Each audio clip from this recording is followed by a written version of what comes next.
Welcome to the Sense of Soul podcast. We are your hosts, Shanna and Mandy. Grab your coffee, open your mind, heart, and soul. It's time to awaken. Today on Sense of Soul, we have Dr. Ross Carter. He has been in private practice since 1996 in Atlanta, Georgia, and West Palm Beach, Florida. He is a specialist that helps busy professionals slow down the aging process by eliminating pain, minimizing inflammation, and stimulating regeneration using stem cells and stem cell nanoparticles. He is also a two-time best-selling author and has a new book coming out called Rethink Aging. We are very grateful that you took the time to talk to us. So thank you. I appreciate it. Thank you. Yeah. You're going to learn some cool stuff. Yeah. And your podcast is great. It is called the Regenerative Warrior podcast. I mean, talk about some extremely fascinating topics.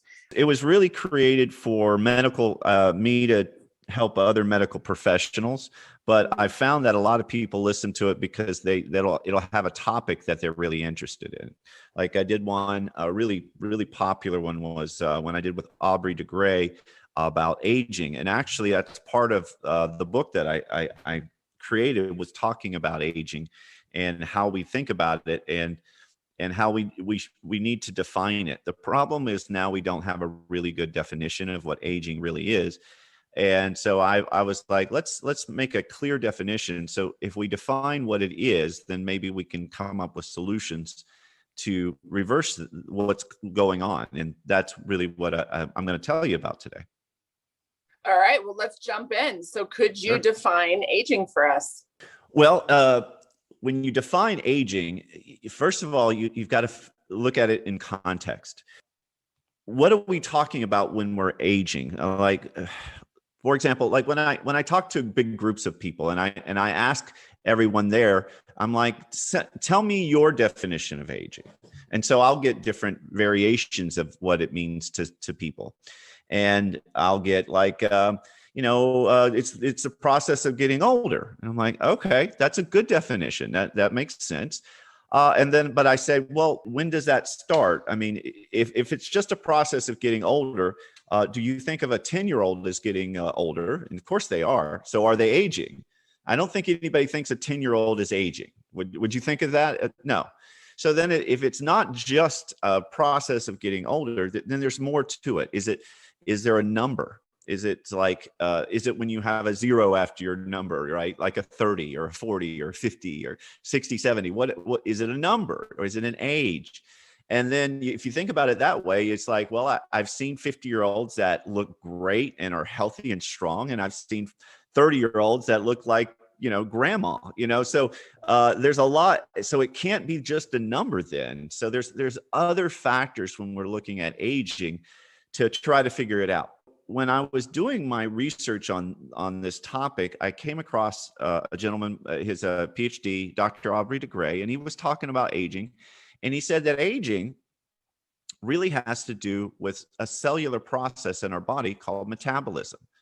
And I was like, metabolism, right. So every day our cells are taking nutrients in and they're converting them into energy and useful proteins that we need for our body so that we can function and be alive. And all that, those billions and billions and trillions of cells, all that processing causes damage.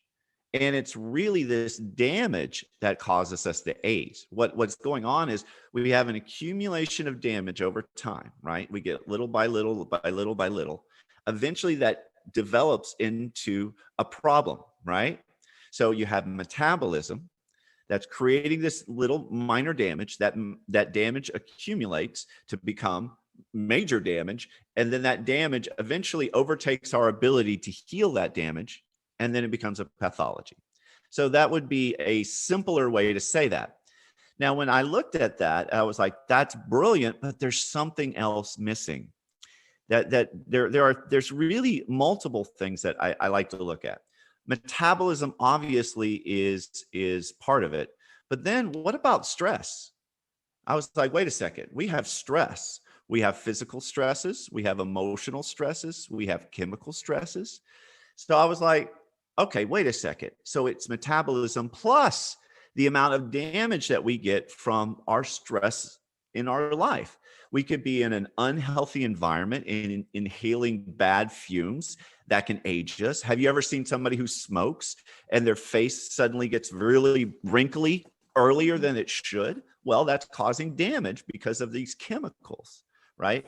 So, and then we've got emotions, which depression, anxiety, all these things can accelerate our aging process.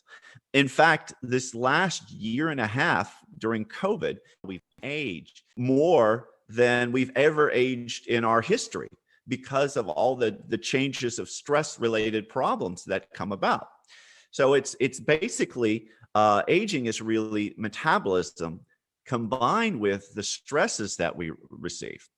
And so I was talking to a friend of mine who's a brilliant PhD, Dr. Ian White, and he was like, "You're right, but there's one more component that you're missing." And I was like, "What is that?" And he says, "Genetics." And I'm like, "Oh, that's right. Our genetics have to do with how we age." Duh. But it's not just our genetics. It's the expression of our genetics. It's more commonly called epigenetics, right? Because we developed we got our genes from our family, right? Our mother and father and their family and all that. And it comes down into us and we have our genetics, right? This is who we are, or we can be. And then we have an expression of those genetics, right? So it's not what we have as our code, but it's the expression of those genetic codes that really make us as healthy as we are. So aging is really a combination of metabolism that we experience every day, the stresses that we experience all the time, and our expression of our genetics that really determine how we're aging. Right. So that is truly aging. Now, does aging affect every part of the body the same, though? It's like, well, no. We have 11 systems in our body. Let's say, for example, we have a skeletal system. We have our digestive system. We have our respiratory system, right? Our endocrine system. So we have various systems of our body. And when we've got all this damage and we've got all these epigenetic changes, these tend to attract or go towards or attack, let's say, the areas that we're weakest in. For example, let's say our digestive tract was kind of the weaker area of our body. All right. What symptoms could you experience that is showing you that there's a weakness? What conditions or symptoms might you experience? What would you think? Anybody? Like GERD or, acid reflux, Acid reflux. like that. Perfect. Absolutely. What about if it's in your skeletal system? What conditions could we have? Arthritis, osteoporosis, right? So if you look at the different systems, every one of the systems could have a problem, a weakness. And so we've got all these things, damage that's accumulating. It affects the areas of our weakest links, which is what I call them. And that is really what aging is all about. That is why we age and why our body ages differently. It's not just the whole body that's aging at the same rate. It's certain areas age faster than other areas. Then we develop a condition, a pathology of that area. The challenge that we have now in healthcare is that we're always chasing these pathologies, right? So someone develops arthritis, so then they're trying to help with that. Someone develops cancer, then they're always trying to fight that condition. And I have found that there's a cure for all conditions. What do you think the cure for every condition is? I would say that the cure for all disease is and problems is to never have them happen in the first place. So that's really what I look to do, is try to go and fix the damage that's caused by our bodies that we're unaware of. Okay. There's ways to do that. So that makes sense? So this is really, it's called preventative maintenance. Like if you look at a car that's 100 years old, like one of those beautiful like Model Ts or those different cars that you see on the street sometimes or at car shows, Now, those cars are not designed to last 100 years. They're usually lasting 10 to 20 years. What's amazing about it is that it's lasted over 100 years. And the reason is because they've done what's called preventative maintenance. They've gone in and fixed things before it becomes catastrophic, right? You don't go and get an oil change after your engine explodes. Not a good time, right? Then you have lots more damage. So you go in on periodic, you go in, you take your car every 3 months or 3,000, 5,000 miles. And even though your car is acting fine, no problems, you still go and get that oil change. It's preventing it from having a problem in the future, because you know that over that time, you're having wear and tear on the engine. That car is starting to wear. But since we repair, we fix some of the problems prior to them ever becoming a real problem you notice, then it doesn't ever become a catastrophe. This is the same thing we can do with our health. We can prevent problems before they become a pathology, which is so difficult to fight. When we wait till we have a condition, then it's a never-ending battle that we eventually lose, because we can't just wait for a condition and then go after it and say, okay, I'm going to take these supplements. I'm going to do we do that, but it's so much more difficult. If you never had it in the first place, it's so much better. For example, let's take cancer, something crazy, right? Let's say lung cancer. Now, do you know any kind of cancer? Do you know anybody that's going through a cancer of some kind? Can you think of somebody? Think of somebody, yes. Right? Now, that is their focus of their life a lot of the time, right? They are always doing these procedures or some kind of surgery or radiation, or they're doing something to try to prevent the cancer. They can get some of it and then they have to do it again. And so it's a battle that they keep doing. Now, have you ever known someone that has lived their entire life and never had cancer? Right. Right. So their life, they didn't have to do all the things that this person that has cancer is doing. They focused on other areas that may have been a problem. So their bodies were able to prevent the cancer from ever forming in the first place, thereby never having the cancer that kills. So the goal here is to try to prevent all these health problems from occurring, because we know that we're going to eventually start to break down. As we get older, the amount of damage that we sustain is going to overtake our repair system. Now, when we're in our youth, when we're, let's say, a 20-year-old, remember when you were 20 and you could do everything you wanted to and you were pretty much invincible. Basically, you could stay out all night and not sleep and work the next day and you'd be fine and you would restore your life. Or you would go and play a sport and the next day you were fine. You will wake up, all the discomfort that you may have had that night are gone. All those things happen, right? Remember all those good days you would go drink excessively and then your liver would, right. And then you're like, the next day you're fine. You can live. Now, I don't know how old you are, but as you get older, you'll probably notice that your body doesn't seem to respond the same way. Staying out all night is not something that is really healthy for you. And the next day you pay for it for maybe a day, maybe 2 days, maybe multiple days. You're right. Yes. Or you go out and do a weekend warrior thing. You're out there playing these sports you used to love. And then all of a sudden you're like, I can't do what I used to be able to do.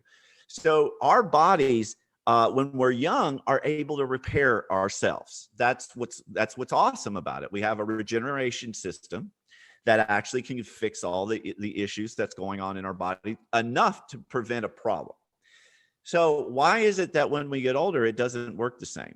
Because the repair and regeneration system of our body is not as efficient and as strong as it used to be.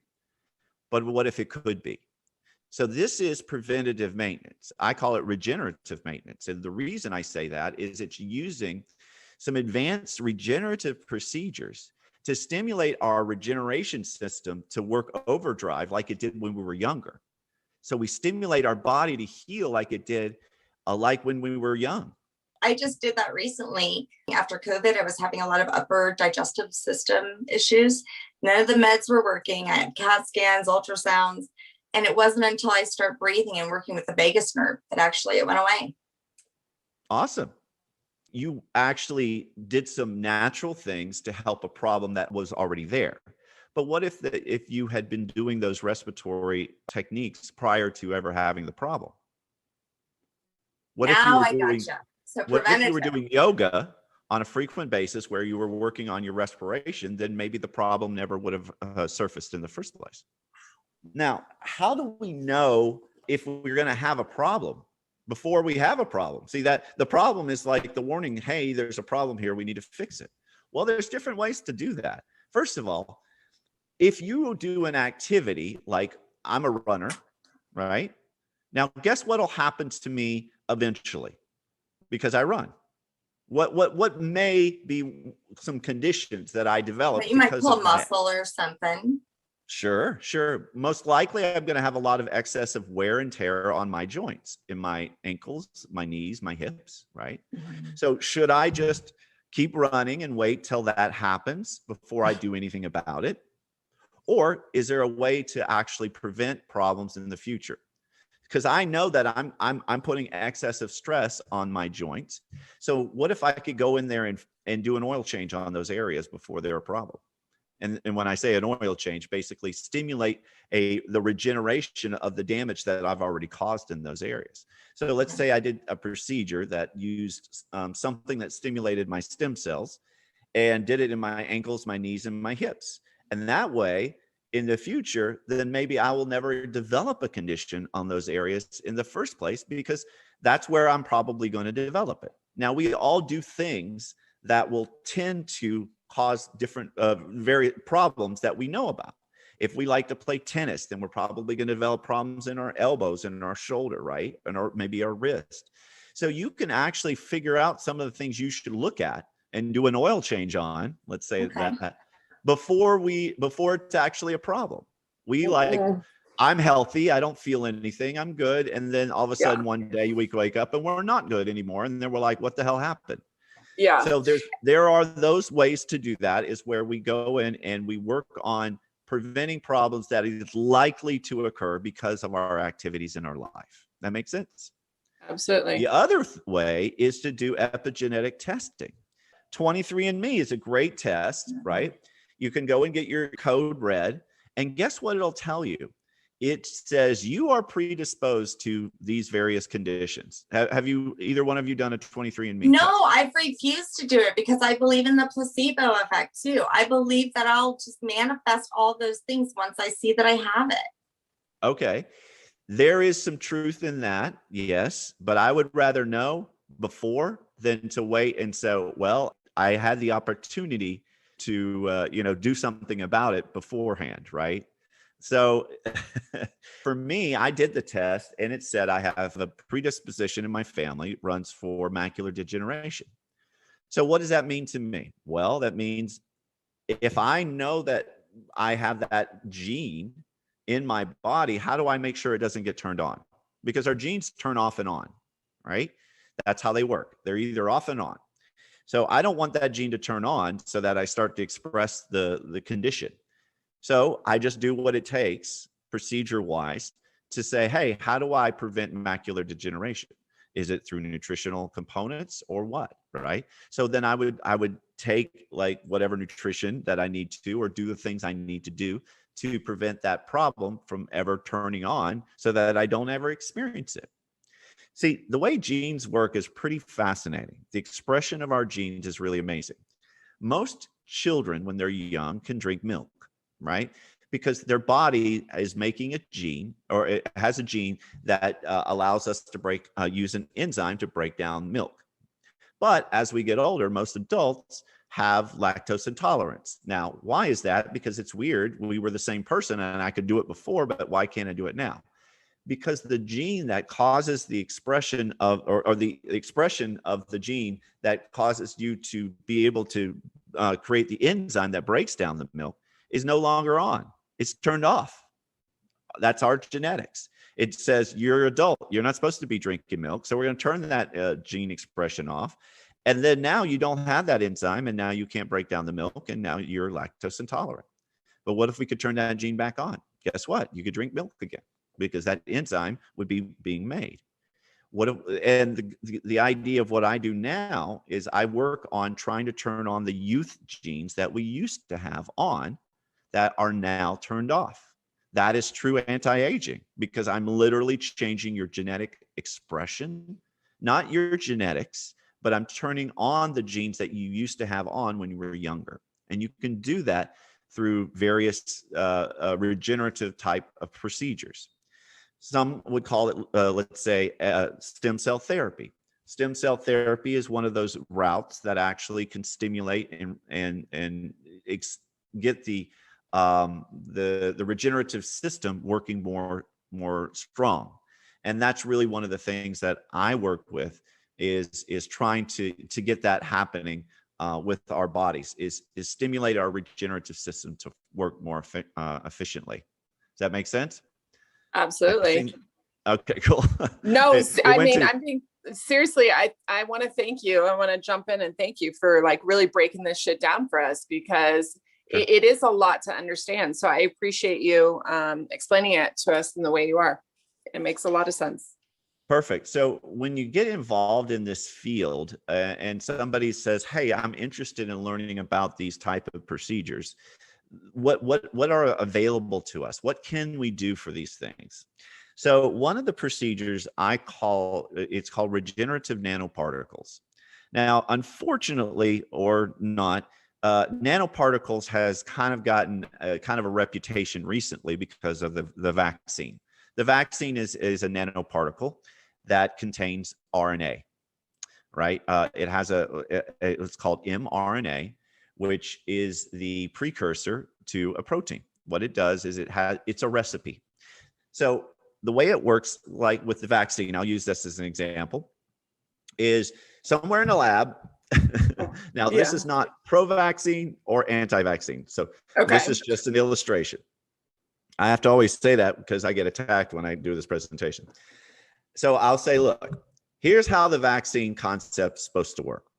They take a strand of what's called mRNA, like a half a helix, right?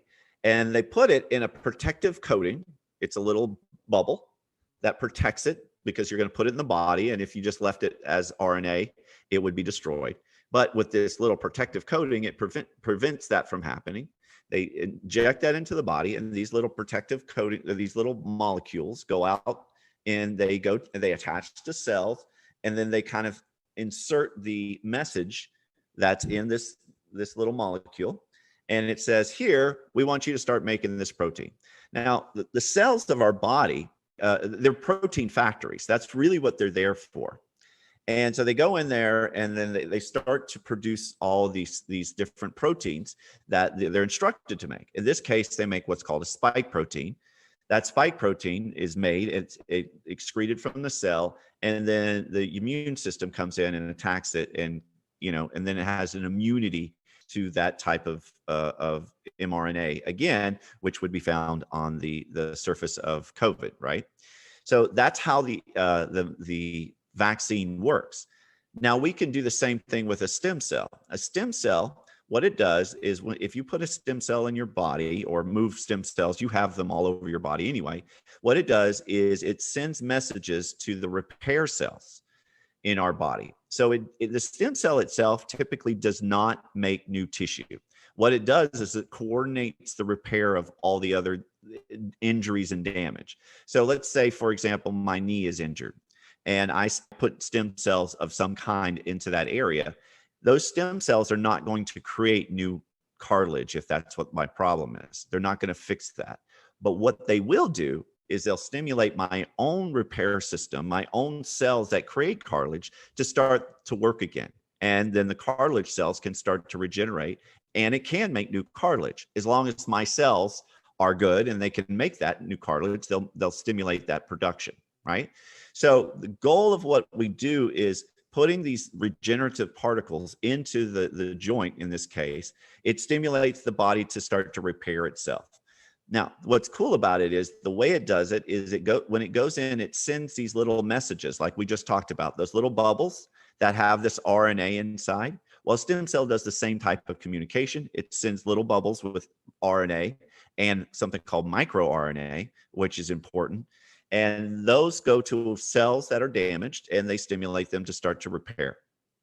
Now, mRNA is a precursor to the proteins that it's making, but the microRNA shuts down the expression of certain genes. So you can change your genetic expression by these microRNA that are in these stem cells signaling factors, which is what they are. And so we can change our genetic expression to be something that it was before, maybe when we were younger. So that is the changing of our expression of our genes. So that's one of the procedures we do. They call it can be called exosome therapy or regenerative nanoparticle therapy, which is where we're stimulating the production of the repair cells, as well as changing the expression of our genetic expression so that it's in a more younger sense, because it'll be based on the cell that we're using. If we're using young stem cells, for example, it'll change to the expression of the youth that we used to have. If we use our own, it won't do it as much. Go ahead. Gotcha. Where do you get that young stem cell? Well, stem cells come in basically a couple forms. We can get them from your own body, from either your bone marrow, which we go in through the back of the hip, or we can get it from fat tissue, which is just a liposuction procedure, or we can get it from a donated source, an external source. And typically where we get that from is from placental tissue. So a woman has had a baby, the placental tissue remains, it's usually discarded, and we've just basically recycled those cells, and we can use those on other people, even though they're not the same markers as we have. What's cool about stem cells and other regenerative cells is they can evade the immune system for a while, and they can have a positive benefit in our body. So so you don't have that instant rejection. Now it does kill them eventually, but it can be enough time to actually have a positive response. Can we break down what a stem cell is first? Can we kind of just talk about, because you can't go to a grocery store or pharmacy yet to get a stem cell. I would love to, because that sounds amazing. Like I need that. Like I was thinking about the different places in my body. I'm like, shit, does this come like in pill form with a little plastic coat around it and a little, just a little No, container? it comes frozen, cryogenically frozen in vials. That's how we get it. Okay. But what makes this a stem cell? When I'm taking someone else's stem cell, what am I taking with me? Perfect. Good question. So let's start with what a stem cell is. We are all created from stem cells. Our body, all our cells are completely cells. This is a bunch of cells that have come together and they formed this person that I am. And same with you. So we're just an accumulation of cells. Those cells originated from these stem cells. A stem cell is an undifferentiated cell, meaning it can become different tissue lines. It can become a muscle cell, a bone cell, a brain tissue cell, a nerve cell, blood cell. It can be any of these type of cells. So it has the ability to differentiate into various types of cells. Okay, that's what a stem cell is. It is in charge of the repair system of our body. So when let's say we go to the gym, we work legs, right? And we push our bodies to our extreme, we push ourselves and we start to get some tears in our muscles, which is normal for them to grow. So the stem cells that are surrounding the blood vessels will come out and they'll say, oh, okay, looks like we need some repair of this muscle. And so it says, okay, let's make it makes these specific little chemical messages and it sends it to these myocyte cells that start, they're sometimes called progenitor cells, which will say, okay, we'll make some more muscle tissue, and it makes more muscle cells and it fixes the damage.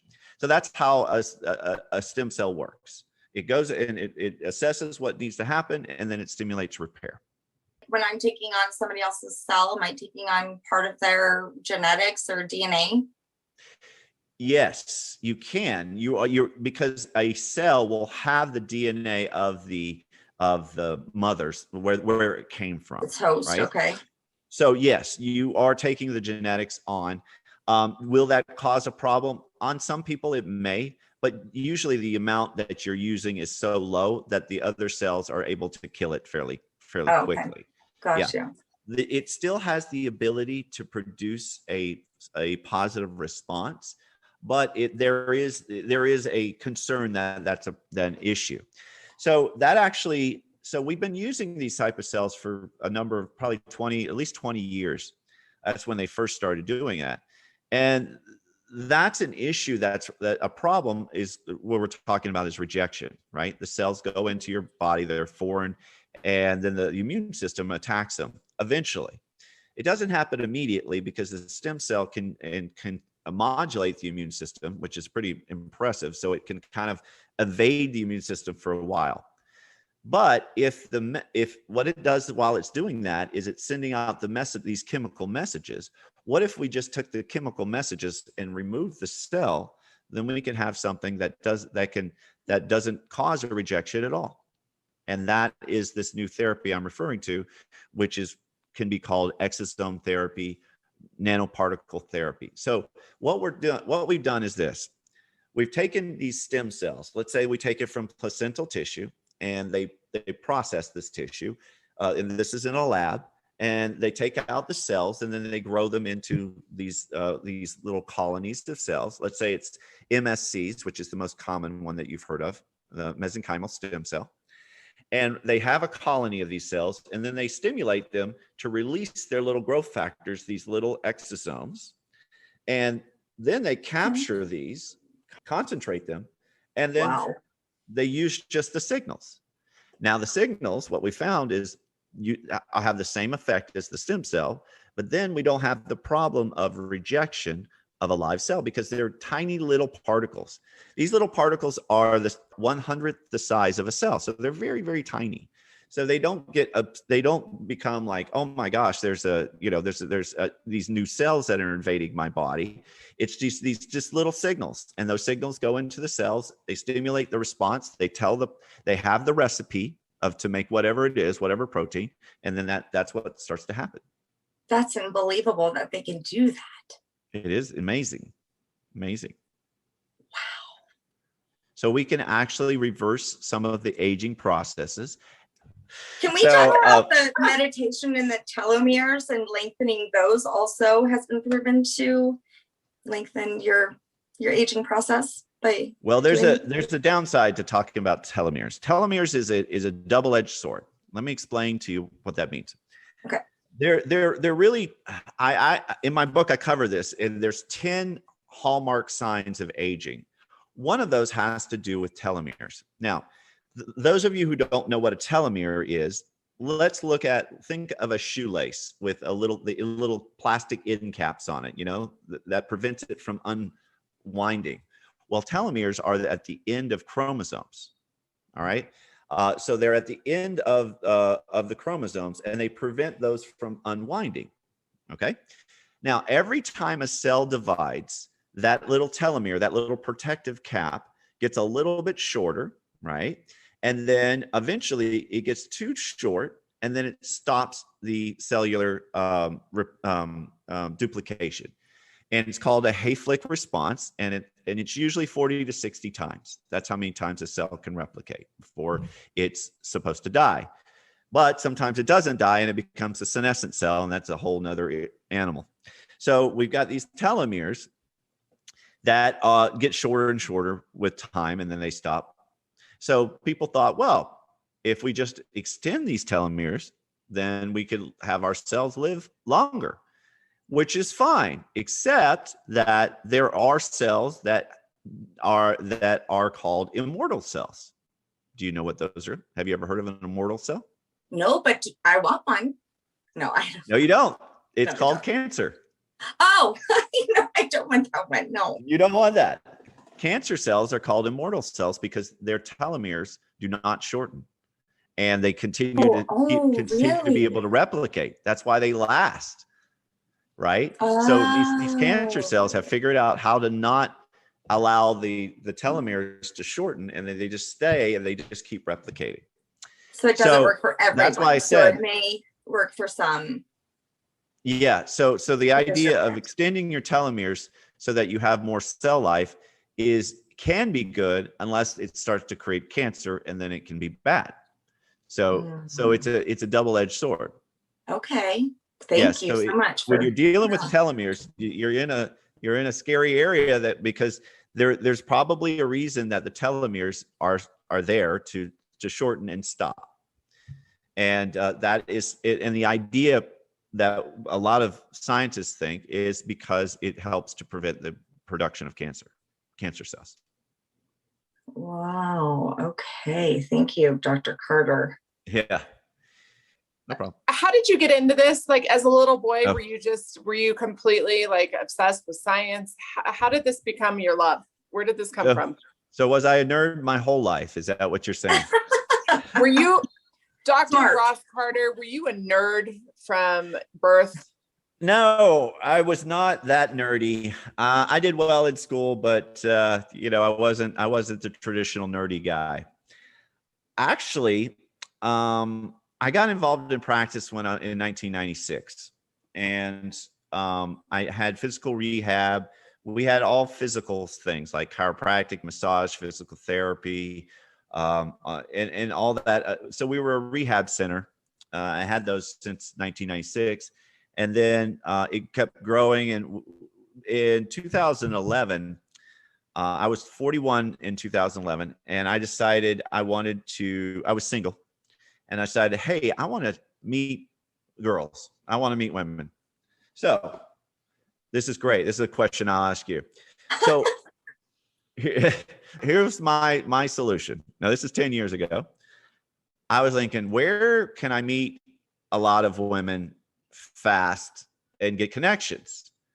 And I liked in person as opposed to online. So I was like, hey, I know recreational sports. Oh, I thought you were going to say yoga. Yoga's good too. But you don't get to talk as much. So I was like, hey, why not do recreational sports? So I was living in Atlanta and I was like, I had some choices like softball, they had kickball, they had soccer, and they had one that I hadn't heard of in a long time, dodgeball. Y'all remember dodgeball? Yes. You remember it? It was fun? Now you might meet a really tough woman there. Right. Well, at the time, I stupidly thought this would be a great place to meet women. It turned out to not really be a good idea for several reasons. Number one, I'm 41 and everybody was 20. That wasn't a huge problem, but it was a little like, okay, I'm now a chaperone. The old man off the field. Yeah, I'm like, oh great.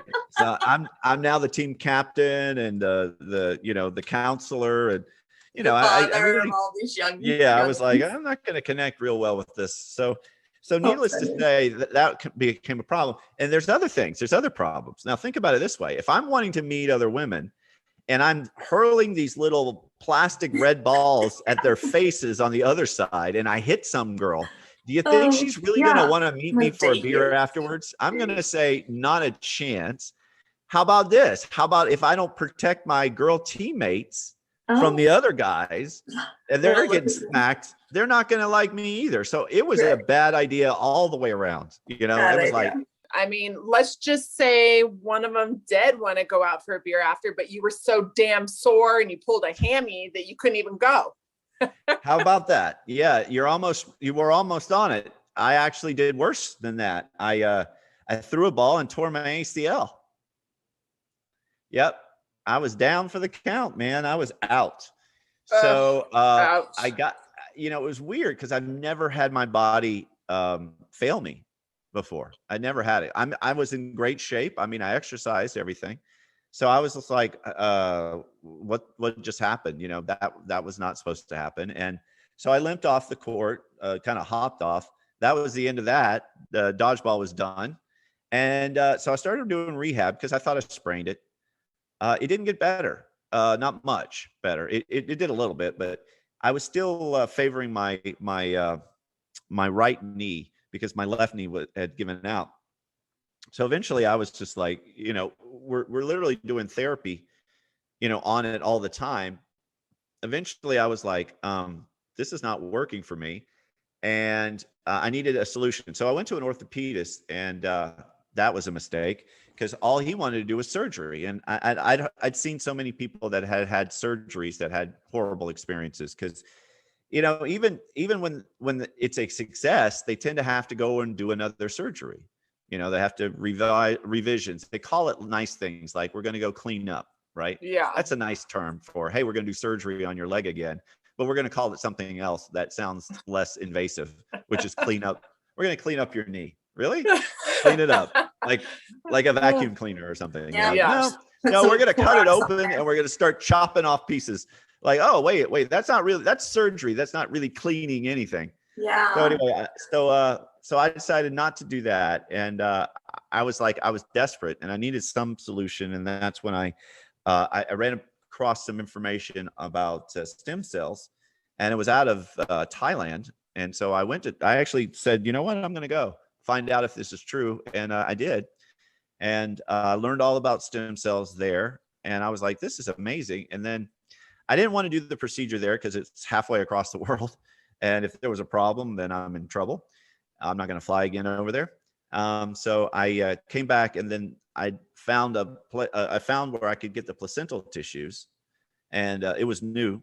And then they injected it, or I had it done in my office, and we injected it. And a month later, man, my knee was all fixed. Everything was back to normal. Never had surgery still. Fixed my knee, and because of that, that's why I got involved in this field in the first place. And less evasive, and a lot of times you get surgery and now you're dealing with scar tissue issues. So why aren't people doing this? Are stem cells hard to get? Is that why? Is it expensive? Well, there are people doing it actually all the time, but it's not as common as it could be. As surgery, it's not as common as surgery. And the reason is most of the time is, one, people don't know about it. Two, the cost. The cost factors are a problem for a lot of people. An average procedure ranges about $5,000 now, and that's not covered by insurance. So you have to lay down quite a bit of money. That's how much it is. It's expensive. Why not would an insurance cover that? It's considered experimental. So can anyone donate their stem cells? Can anyone donate their stem cells? You can donate your stem cells, but when we're doing therapies, typically we're using placental derived because they're younger. You can use your own, and you can donate your own, but those are usually a different kind of procedure, because you have to have matching, and then they would do it with, say, for a problem like leukemia or something like that. Can you clone them and, make more and just take one, or do you have to have it from a living host? You can expand the cells, absolutely. And they do that in labs. So fascinating. But that's why it's costly. You were asking why it's costly. There's a lot of there's cost involved. Okay, so I see a lot of estheticians coming out with like these stem cell creams and these stem cell activators and these I even had this procedure done. I was like the guinea pig, where they went in and drew my blood and put it in a machine and shook it around and then took out like and they injected it into like my chest. And then it was supposed to reactivate and grow my breast tissue to help my boobs lift. Kind of like the vampire facial, but it was like a vampire boob lift. Did it work? Not really. Work? No. Yeah. So what you're talking about it's called PRP, platelet rich plasma. And basically you're taking the growth factors out of your own blood, and you're concentrating it, and you're trying to use your growth factors to stimulate regeneration to some degree. It works somewhat, but it usually takes multiple procedures, and the effectiveness rate, it can be limited. Yeah. And so does this help people with pain in certain areas as well? It can. The problem is, when you usually do the procedure, it causes an increase in inflammation, which usually can cause more pain initially. But then over time, it can start to heal and feel better. But usually when somebody does a PRP, they don't feel so great after the procedure. Okay. So with this procedure that you've been talking with us about, where exactly would you put the stem cells if this is pre any injury or pre any pain? Good question. So systemically, so what's cool about these these little particles, these nanoparticles in these stem cells, is they are attracted to inflammation. When you damage yourself, it becomes inflamed. Whether you know it or not, internally, you can have inflammation. Let's say a stem cell is attracted towards inflammation. It'll go to that area and it'll start this process of repair. So what if we could just take stem cells or these cellular factors, these little, we'll call them exosomes in this case, and put them in our body, let them naturally circulate, go to the areas of damage that we don't know about, and just repair those areas like they normally do, and we don't know about. Wow. So that's how you do it systemically. Okay. Obviously, the more the better in a specific area. So if you're an athlete that's working out on your knees, or, you're going to damage your knees, like weightlifting or running, then you would just want to inject that area so that you can get a lot more of those growth factors into that area. This seems like something that a lot of professional athletes would want to do. Right. Kind of. And, it's not, you're not going to test for steroid, like you've taken a steroid or doping or anything. Right. Yeah, something outside of you. So let me ask you, you said that, aging had a few different components. There's like metabolism, genetics, but you also mentioned stress. Now, stress is usually outside of you. Of course, we can have some, trauma passed down genetically, but, what about the outside factors of stress? What do you suggest about that? And that's nothing we can actually see in a medical DNA test. Well, when you're talking about stress, there's primarily three forms. There's emotional, there's chemical, and there's physical. So emotional, that's how you feel. So chemicals, well, we can change that. I mean, if you're in an area where you're breathing in toxic fumes because you're by the highway or you're in a congested area, then you can move to an area that doesn't have all that. Or if you have water that you're drinking and you want to make sure it's filtered so you can clean out all the chemicals. If you're eating foods, then go more organic so you're not getting as much pesticides and all those other weird things that are put in those foods, whether it be hormones that are put in animals or pesticides on our plants. So you can control that to some degree. But those are external things you have to do yourself. Yeah, we can always work on our stress. If you're in situations that put you into depressed modes, you have to change that. That's through counseling or through your way of life, whatever it is that makes you happy with your life.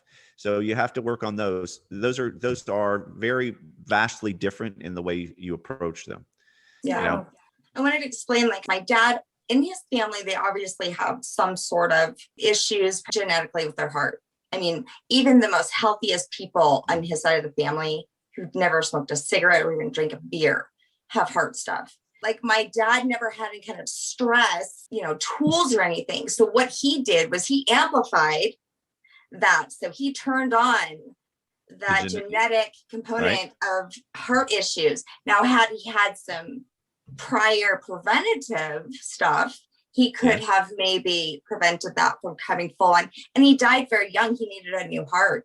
So what you're saying is you may have all these things, which is common with most of us, but if you can be preventative, figure out what it is, go right to that cause, heal that before it even comes, then we would be able to live longer. Exactly. But not only longer. I mean, nobody wants to live longer and disabled. Yeah. Right? I mean, you don't want to, when I do a seminar, I'll say, how many of you want to live to 120? Very few hands go up. Why? Because we picture somebody that's 120 is not doing so well. They're like, oh, great. I'd rather die before I'm crippled and living in a nursing home where I can't do anything that I enjoy. So if you could live to 120 and feel like you do now, how about that? Yeah. Well, okay. What if we just make that happen? Keep you where you are. We keep you where you are. So that's where the regenerative maintenance is. We try to keep you at your current levels so that you don't go down that physical disability route where you're in pain, disabled, or have disease, right? The 3 Ds. Do you have to continue to get the stem cells throughout your life for them to keep? Okay. Yeah. It's just like an oil change. You don't just stop after you've done one. You go, okay, your car, you're on your own. This is it for you. You're always creating damage. Keep in mind that you are damaging yourself all the time. Right now, there's damage going on in your body. You have metabolism. Your cells are doing their job to keep you alive. So you're going to have metabolism all the time. So what if you just repaired that every month or every 3 months, where you had that damage was able to be repaired, which you didn't know about, and then you just keep doing that so that you maintain a longer and healthier lifestyle, so that you have a longer health span, not just lifespan. It's about health span. Is it true that there's like no scientific reasoning on how a placenta even starts? Like they haven't been able to figure out exactly how it grows or even becomes? That's not my field. I don't know how the placental, how that works. It's fascinating, but it's not something I'm familiar with. So fascinating. Yeah, it's amazing how it works. Yeah. Okay. I was just curious. I was sitting there thinking, someone like my father, he's 84 years old. He, runs 10 miles a day. He jogs. He swears it's because he's never, he doesn't eat red meat. He was that one person in my life that always did things to prevent what he saw coming. That's good. But a lot of the things that we choose to prevent us from feeling the joint pain and all these things in the future also can break down our body, like jogging, and being healthy. As far as exercise, like all of that kind of ended up like breaking down some of his bones. The running kind of started affecting his hips. So this even seems like a better solution. I mean, of course, you'd want to continue to do both. Right. I would never stop somebody from doing exercise or want to stop that, because that is a positive stress on your body. There's so many good things that occur from that. Yes, it does cause wear and tear. And then if you can just fix that, then problems don't occur. I started running. I was starting to have hip pain, and I went and did a procedure right into that area, fixed it immediately. So it never progressed into a problem, a long-term problem, a chronic problem. So you got like very automatic results, instantaneously. Wow. Well, it wasn't instant, but it was a day later. Yeah, the next day, it was hurting, and I'm like, you know what? And I was just starting to run. So, I had horrible form and not the right shoes. And, I wasn't I didn't know all these things. And so because of that, my hips were out of balance and it started aggravating me. So I went and did a procedure immediately. Once I started to sense, hey, there's something, it's wearing down a lot in my hip. And I just did a procedure immediately, and the problem went away. And now that's not a problem for me. But when I run long distances, I'll have areas that I notice are an issue. So those are the areas that I need to work on, because they're obviously sustaining more damage than my body's used to. And even though I can regenerate or repair from it, I know those are going to be areas that are going to be a problem in the future. But we do know that if we do use tools, we could eliminate stress, or, possibly, make it less. We do know that also epigenetics. Yes. Yeah. I mean, you could change your environment, right? Which is Absolutely. also epigenetics. That's right. Changing the environment, then, you may make a brighter path. So you may not go through that. And also, like you had said, when I told you I was stimulating my vagus nerve, had I done that my whole life, maybe I wouldn't have, ever experienced that. Or would you, what I'm saying is there are a lot of ways that if we were taught from a child to increase our metabolism, to, control our genetics by changing environment or the awareness of maybe some of these things, and prevent stress by at least having some sort of tools, then you can maybe help those 11 systems, that you wouldn't even have to do the stem cell regeneration, would you? Is there a way? Is that possible? Our regeneration system naturally starts to decrease over time. Okay. That's just how it regardless works. It's inevitable. It's set up that way. Yeah. Okay. So I don't know of a way to keep it running optimally without a little bit of extra help. Yeah. Okay. I saw you did a podcast episode on stem cell hair activation.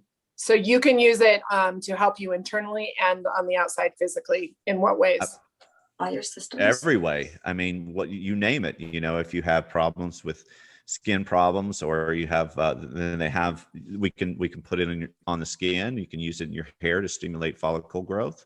So just, you name it, wherever you're having deficiencies, it can stimulate those areas to start functioning better. So how old do you plan on living till? Well, that's a crazy question. How old in terms of my birthdays? Or your internal and out. How old? Yeah, well, I'm going to try to keep it. I'm trying to keep myself at my age now. I like what my age is now. I work really well. My body functions well. Can you go play dodgeball with the young girls? No, I got married, so I can't really do that anymore. You know, on Gwyneth Paltrow's show, The Goop Lab, they had this episode where they went in and could see like how they could take years off of their like age. It was this diet and some hormone therapy and a couple other things that they did. And then they would pull out their blood and say, you just gained 5 years back. Those are selective tests. They can look at different markers. You can do epigenetic testing to look at your age. They have these clocks, they're called. They're epigenetic clocks that'll determine your cellular age compared to your real age.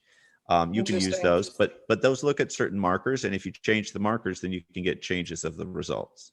Gotcha. So it's really, You know, unfortunately, we live in a world where people care more about their outsides than they do their insides. Yes, that's true. Yeah, so, I'm totally thinking about that because I know I look young for my age. And I'm like, but what does my other systems look like? Oh, shit. Yeah. I'll be very old. I think it's amazing. I think more people need to know about it. It sucks that, you know, it costs a lot, but realistically, how often do we go buy beer and fitness memberships and Botox and so here's what I have. I have one thing that I came up with that was kind of cute. I call it the birthday booster. Ooh, I like that. Easy to remember. The birthday booster. You do one of these type of procedures on your birthday. It's a gift that you won't want to give back, right? You know, it's a little expensive, so you can contribute, you know, have your friends as well as family or yourself all pitch in to buy this procedure, making it kind of affordable. And then you could say, on my birthday, as I get older, my cells get younger. I love it. You gain an age, you gain a year, you lose a year on your cells. I mean, I literally cry myself to sleep sometimes with joint pain. So this is something that could really change my life. It affects me as a mother. It affects me in my job. It affects me sometimes just walking through the grocery store. I mean, this is a life changer for me. And imagine what it would be like if you didn't have that problem. Yeah. What would it be like for you? I think, I mean, in every way possible. Emotionally, I'd probably be more stable. I wouldn't be as fatigued. I'd have more energy. I'd be able to work out more. I'd be able to be more active. I'd be able to enjoy my job more. I'd be able to, I mean, I could go on and on and on. So when would now be a good time to do one of these type of procedures? Well, my start raising money, girl. Go fund my birthday's in April. Yeah. But you know what, Dr. Ross, this would also be super fun because, you know, they're trying to extend people's lives so they could go further in space. It's one of the reasons why, you know, they can't, you know, get as far because, you know, no one would actually live that long. Well, I will contact Elon. What's his name? I'll give Elon a call and see what we can work out together. I would. I'm serious. Bezos too. Yeah, true. Thank you so much for coming on Sense of Soul and breaking this down for us. Can you tell our listeners where they can find you and find out more information on this? Sure. The best way is just go to a website, drrosscarter.com. It's DRROSSCARTER.com. And there you'll find, you know, where you can talk to me, set up a time, whatever it is you need. Some of these procedures can be remotely done, meaning that if you don't live in West Palm Beach, like where I am, we can get it done wherever you are. So if you're in Dallas, Texas, we can get a procedure. You could get a procedure done, and a lot of times you could do it at your own home, depending on where you live. Yeah. If you're in a big city, a lot of times we can do a nurse that'll come to your house and we could do an IV procedure. That's usually common. You can actually inhale these as well. You can do them as a nebulizer or inhalant. So you can get them in your body different ways. You don't have to be local to do a procedure like this if you want to contact me about that. Have you found that one way is more effective than the other? Not really. I mean, they, you know, okay. I think they all are effective. Yeah. So you can, great. Some people like the IVs. I like IVs just because, you know, you're getting all the product in. When you do it intranasally, some of that stuff is going to go down your digestive tract and be eliminated. Yeah. But if you don't like injections, that's one simple way to do it. Gotcha. I like that. And now it's time for Break That Shit Down. Our health is our primary thing that we have control over. Most of the other things, we don't have control over people. We have influence, but we can't control the weather. There's so many things we can't control that we focus on when we can control the one thing that we can, which is our health.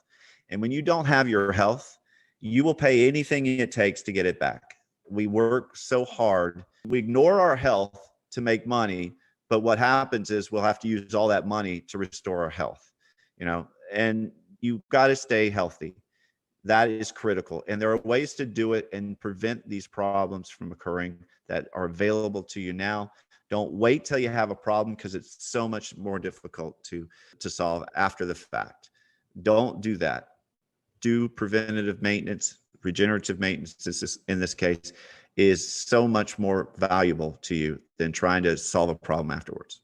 Thank you so much for being with us. We appreciate it. Nice to meet you. You too. Thank you so much. Thank you. Thanks for being with us today. We hope you will come back next week. If you like what you hear, don't forget to rate, like, and subscribe. Thank you. We rise to lift you up.